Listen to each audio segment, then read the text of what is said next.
माननीय श्रीमती सागरिका घोष जी। Maiden speech.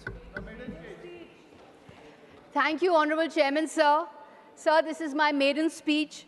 I hope you'll give me a little bit of extra time. At the outset, I would like to thank my party leaders, Ms. Mamta Banerjee, Mr. Abhishek Banerjee, for giving me the opportunity to speak at the motion of thanks on the President's address. I would like to humbly thank every citizen of Bengal and every party worker of the All India Trinamool Congress, because of whom I stand here today. I come to Parliament, sir, as a student of history and inspired by the great founders of our republic, Mahatma Gandhi, Jawaharlal Nehru, Rabindranath Tagore, and B.R. Ambedkar. Each of them has given us a life lesson. What has Mahatma Gandhi taught us? He's taught us that to create political transformation, there needs to be transformation of the self. Mahatma Gandhi has written a wonderful essay in the Harijan Weekly on 3rd October 1936, where he likens the war in the Mahabharata to a philosophical metaphor. This is the war within between our best self and our worst self. And it is when our worst self triumphs over our, triumphs over our worst self, that is when we can create the perfect society and the just society. So the key to social and political transformation is transformation of the self. Let us be our best self and cast out anger and hatred. Nehru taught us that only constitutional, representative, parliamentary democracy can improve the conditions of humanity at large. No other system of government, sir, not military dictatorship, not the one-party state, not any form of dictatorial regime. It is the constitutional, parliamentary, representative democracy that can improve the condition of humanity and give justice and opportunity for all.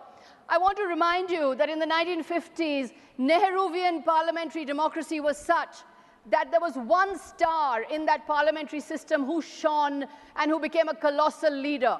This leader was Atal Bihari Vajpayee. He shone in Nehruvian parliamentary democracy. It was Nehruvian parliamentary democracy who made possible the emergence of Nehru's rivals. This is the beauty of parliamentary democracy. Vajpayee was a critic of Nehru. Vajpayee was an ideological opponent of Nehru, was given a stage and a platform by Nehru. Our founders dreamt big. They had the audacity of hope. At independence, we had 80% incidence of poverty. We were 12% literate. But we, yes we, poor, not literate, we would be a constitutional parliamentary democracy. What a dream, sir, what a hope. Our founders taught us that for this end, we need to inculcate the virtue of reason and rationality.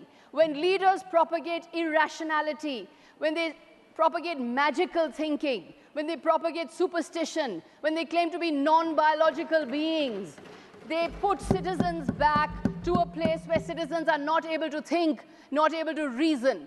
We recall the words of Rabindranath Tagore, "Let my country be one where the clear stream of reason has not lost its way in the dreary desert sands of dead habit." What did B.R. Ambedkar teach us, sir?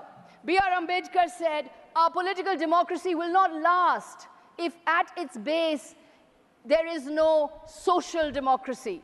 We cannot have political democracy without social democracy, without liberty, without equality, without fraternity in society. We will not be able to sustain our political democracy. Sir, I've been a journalist for 30 years, crisscrossing India, writing reports and writing articles. I was fiercely non-aligned and independent. Today, I'm fiercely aligned. And paradoxically, by being fiercely aligned to the right values, to the values of constitutional norms, to the values of protecting democracy, I feel I can speak the truth. Journalism once had a golden age. Fearless doyens of the free press asked fearless questions of the powerful. Look at the state of the media today. Look at the mainstream newspapers. Look at the television channels. There is one ideology that has a ferocious stranglehold. There is one school of thought that is dominant. A hidden hand is guiding the camera. A not-so-hidden hand is guiding the journalistic pen. What is happening to the media is that it has been captured. The media has been captured. Most of the legacy media cannot ask questions of the government anymore. But without asking questions, how can democracy breathe? Without telling truths to power, if journalists cannot tell truths to power, how can democracy get oxygen? Legacy media is getting suffocated in an airless, oxygenless jail. And when media is in jail, how can democracy survive? That is why I have chosen to speak today in response to the Honorable President's address on what I call the democracy deficit. I humbly thank the Honorable President of India for her address. In the address, the respected President said in para 17, the basic spirit of democracy has been greatly undermined. But undermined by who? In para 28, the Honorable President referenced the emergency of 1975.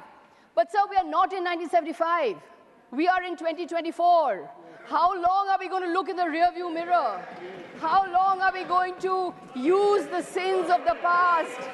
How long are we going to use the sins of the past to condemn the present? Those who are obsessed with 1975, those who are obsessed with the emergency of 1975, if they want to oppose the emergency, why don't they bolster democracy? Why are they imprisoned in an emergency mindset? Why are they imprisoned in an emergency mindset? Why don't they set free the police? As per the 2006 Supreme Court judgment, why don't they uphold the federal principle? Why don't they make India safer for dissent? Yes. Why don't they allow the opposition a voice? Why don't they stop having a stranglehold on the democratic institutions? Yes. That is the way to oppose the emergency. But what is the point of always opposing the emergency, talking about 1975, but then doing the same thing as 1975, implementing the 1975, imitating 1975? Those who are constantly talking about 1975 are victims of an emergency mindset, which is why we have a democracy deficit today, sir. Here are 15 examples today of India's democracy deficit. When the government shows no visible empathy to the suffering, we have a democracy deficit. When instruments of state are used for partisan ends, we have a democracy deficit. When citizenship is defined by religion, we have a democracy deficit. When the party system is attacked, we have a democracy deficit. When there are attempts made to delegitimize the opposition, we have a democracy deficit. When the free press is crushed, we have a democracy deficit. When hate speech is normalized, we have a democracy deficit. When lynch mobs are not given exemplary punishment, we have a democracy deficit. When official speeches do not mention ever by one word the name of a state which has witnessed civil war for over a year, when that name of that state is not mentioned, when Manipur is not mentioned, we have a democracy deficit. When those in power are not accountable, we have a democracy deficit. When individuals believe they are bigger than institutions, we have a democracy deficit. When citizens are not told the truth, we have a democracy deficit. When the federal principle is buried, we have the democracy deficit. When we don't celebrate religious pluralism as India's greatest strength, we have a democracy deficit. When protest is criminalized, we have a democracy deficit. A quick expansion on all of these. So the principle of empathy. To quote Shakespeare, the quality of mercy is not strained. It droppeth like the gentle rain from heaven. In the same way, sir, the quality of empathy. Where is empathy? Empathy is a principle of good governance. 24 lakh students sat for the national eligibility and entrance test. A desperate child takes an examination, finds that the paper has leaked, loses that examination, goes on the street to protest, and the education minister says this is a motivated protest, that this didn't happen. Where is empathy, sir? So my son is a doctor. I've seen the hard work, the Herculean effort, students pushing themselves to the brink to prepare for these examinations. Where is empathy for these students who are on the street, desperate? 26 students in 2023 took their own lives. 26 students took their own lives in 2023 in Kota.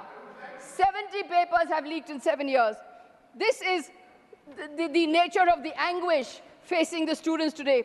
There's a democracy deficit when the instruments of state are used for partisan purposes, when the enforcement agencies become a washing machine, one side always guilty, other side always innocent.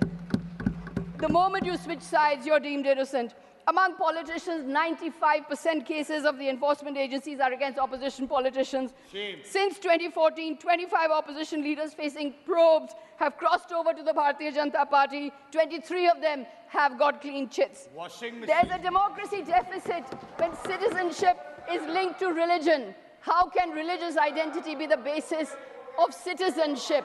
This is a principle our founders would have opposed with all their might. 19 lakh excluded in Assam, sir, majority of them Hindus. 40 lakh still living under the threat of the CAA and the NRC. Lakhs of people worried that an unconstitutional law is taking away their lives, taking away their liberties, taking away their homes, taking away their universe because of an unconstitutional law imposed from above. There's a democracy deficit when the party system is attacked. With allurements and inducements, parties are broken, governments are toppled, administrations are brought down. 9 governments in 9 years. Shame. There's a democracy deficit when attempts are made to delegitimize the opposition. You don't just want to win, you want to delegitimize the opposition completely. Khan Market gang, Tukre Tukre gang, Lathians gang. Why this name calling of the opposition, sir? The opposition is a established and a part of the democratic system. The opposition is very much part and parcel of the parliamentary democratic system. In a democracy, the people are sovereign. When the sovereign people vote for the opposition, how can those elected representatives be considered illegitimate? How can they be delegitimized? This is not the politics of democracy. This is authoritarian populism. This is strongman politics. It's not enough to win. You want total domination. This year, the voters have cut you to size and, in fact, voted for the opposition. There's a democracy deficit when the free press is crushed. As I mentioned earlier, India ranks 159 out of 180 in annual World Press Freedom Index released by Reporters Without Borders. India's press freedom has fallen 19 places since the BJP-led dispensation came to power in 2014. In para 26, the Honorable President of India said in her address that in the era of communication revolution, disruptive forces are conspiring to weaken democracy. But who is weakening democracy in the media, sir? The democracy is being weakened by an overbearing government which is guiding, manipulating, terrorizing, muzzling, threatening journalists. I was shocked to see that journalists are not allowed, accredited senior journalists today are not allowed in the precincts of parliament. This is truly shocking for a parliamentary democracy. There is a democracy deficit when hate speech is normalized, when hate speech against religious communities is normalized and made acceptable, and those who are responsible for this hate speech get state protection. 75% of hate speech events come from states ruled by the BJP, according to the India Hate Lab. There is a democracy deficit when lynch mobs are not given exemplary punishment. Does the government care that 3 men died in a horrific case of mob lynching in Chhattisgarh earlier this month? There have been many such crimes. They've gone unnoticed. A report by India Spend reveals that 97% of all attacks centered on cattle-related issues between 2010 and 2017. 97% cases were reported in the last 3 years. 61 out of a total 63 such cases are registered after the creation of the cow protection squads and beef trade restrictions, showing that it is under BJP dispensations. It is under BJP dispensations that these attacks have increased. There is a democracy deficit when a civil war has raged for over a year in a state, and that state's name cannot be mentioned by the Honorable President in her address, and the Prime Minister does not even visit once to Manipur, where over 70,000 are homeless and 200 have died. There is a democracy deficit when those in power are not accountable. There's little accountability to those in power, neither to students, nor to rail victims, nor to youth promised crores of jobs, nor to women who are victims of crime. There have been 244 consequential train accidents between 2017 and 2022. Does the government care? The percentage of tickets, the BJP was proudly proclaiming that it's brought in the women's reservation bill, but the percentage of tickets given to women by the BJP this time is just about 15%. All India Trinamool Congress has given almost 30% tickets to women. 38% of our MPs are women. There is a Bengal model of women's empowerment that should be emulated across India. Because in Bengal, leaders are accountable for their promises.